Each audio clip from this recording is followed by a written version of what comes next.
I'm Sebastian Simpson, Operations Manager at AWOL. AWOL is a build-to-rent company that manages over 700 apartments in Northampton, and we have a pipeline of around 1,000 units. We hired LBC initially for pressure washing, then we moved on to regular bin cleaning, and then most recently during the summer we increased that to cleaning the bin stores as well. During the summer months we had LBC here every 2 weeks cleaning the bin stores and getting the bins cleaned, and then during the winter months it will go down to once a month.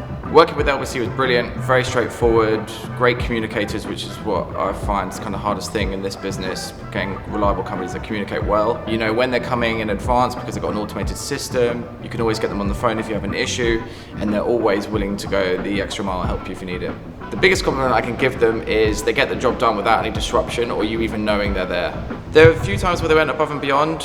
One time in particular we had a leak here, and instead of doing their day-to-day role, they started by helping us pump out all the water and get everything kind of cleaned up before they went on to do the actual job they were here to do. I would recommend LBC to other build-to-rent providers because people really underestimate how much of an issue waste and smells can cause. It's one of obviously the people's senses, and getting clean bin stores is imperative to keep your brand kind of up to scratch and offering that 5-star service that we try and offer here.